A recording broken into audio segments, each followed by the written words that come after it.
So on that same kind of note, I guess, is that one of my, I know you and I kind of hit it off right away because I hate describing other people's playing because I usually get myself in trouble. Like I end up insulting them while I'm trying to But I think I think I'm pretty close on this one where I think you and I are similar where our head is trained, right? We've done a lot of, but in here is rock, and a lot of guys a couple bands that remind me of that is maybe like a Steely Dan, those guys are trained, but they're rock guys. Dream Theater is obviously one of them. Maybe somebody like a Fish or something, where they're trained, and I think you and I are very similar in that, where we like all this other rock kind of stuff, but we like can't. For myself, I guess I have to like play intellectually, or else like my head explodes. Usually it's the other way. You start doing intellectual stuff and your head explodes. But the one of my favorite stories to think about with you and I is I came to your jam, and I usually call random stuff for you guys, maybe even that isn't in the book. But so one time we got up and played No Rain, right, Blind Melon. And so we started to do the back and forth, we did a big jam and we did the call and answer kind of stuff, which was really fun. Well, then one time, I can't remember which one of us started it, but one of us like threw Jingle Bells in the middle, right? And then the other one came back with like Star Wars, right? And then like I did like Flintstones, and then you did Scooby-Doo or something, or and so, but we were like quoting songs back and forth to each other, which I had never seen anybody do that. I've heard people quote stuff, obviously, which means not only do you have to have the ear training, but the wherewithal. Not all of those tunes are major or minor. Yes. And depending on where they sit, so you might have to go modal with them, and so it's like, well, really, okay, so if we're in this key, but I need to play this Mixolydian line, I got to put it here. Yeah. And the rhythm to fit too. And the rhythm to fit, and all of those things. Yeah, I love as a mental exercise, and especially then in the heat of battle, like we do, because you're under this heightened pressure as well. Yeah. It's like, Rolodex.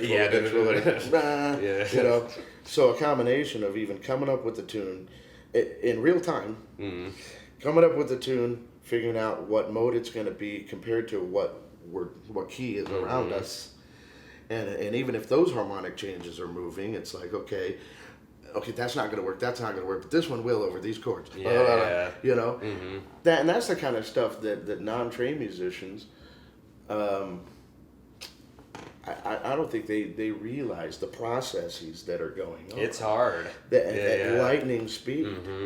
Right? Yeah, and that stuff is so fun to do. I mean, that's what I guess I'm getting at of when you're playing something, and this is a silly thing to say, but we're like so bored that we like have to do something like that, Right. It's funny to me. I know my regular stuff. I'm tired of it.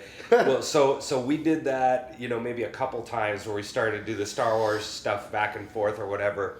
Well, then one time I got the crazy idea to bring in some Christmas tunes, right? That was a blast. So it was pretty fun, and so I had this big list of every December. I just go through and use that as my practice session for the month, and I go through and try them in different keys and up on my neck and just do like technique exercises on these fun songs. And there's like 35 like good Christmas songs. So I bring this list in, and so I'm like, okay, so this time we're gonna do No Rain, but we're gonna go back and forth with Christmas songs. So you I don't remember exactly which ones they were, but you were like Frosty to me, and then I'm like Sleigh Ride to you, and you're like Joy to the World, and I'm like, okay, well here's Rocking Around the Christmas Tree, here's and that was I think one time, maybe the first time, we kind of fumbled it a little bit, but I remember the second time was killer. Like we just and we nailed like every one, and sometimes the beat is like a straight, but the thing is swung, all right, or it's in 3 and you got to put it in 4, and so it's kind of hard. But that was one of my favorite things to think about with you, is just doing that is just insanely fun, in our nerdy way. Yeah. Yeah, but now that I think about it, it's like having that list. You were saying in the month of December you put together that list, and we both teach. I'm trying to teach less because of the aforementioned. I'm sick of people that don't want to learn. Yeah. But using all of those simple melodies Christmas tunes as ear training, and you get solfege involved, and either numbers or solfege or whatever to work with students on. That's a nice list. All of those things. And I know on violin, I mean, sometimes what is the Suzuki method can be employed. Oh, definitely, yeah. Just heavy ear training. Heavy ear training, and I like the ear training with traditional. I don't think any one method is good enough. That's why you study with multiple teachers anyway. Yes. Yeah. Eventually, you culminate. Okay, I got this from them. I got this from them. To become who you are, and then pass that on to the next. But yeah, in orchestra, it's impossible to play an orchestra if you don't sight read it. You just can't. I mean, and short of a Stevie Wonder person, blind guy who's just a freak, that can just memorize stuff crazy.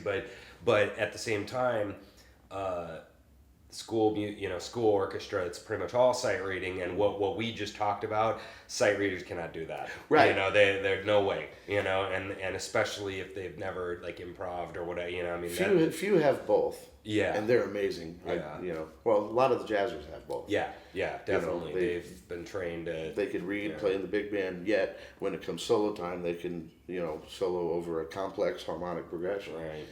But yeah, I'm more of the academic variety. Of course I could sight read because my serious training in that regard is in percussion. So non-pitched percussion specifically, not worried about it. I can read all of that.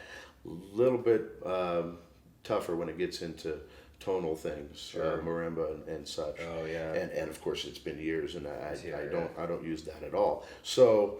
But I remember to pass piano proficiency, there's all these different angles of it.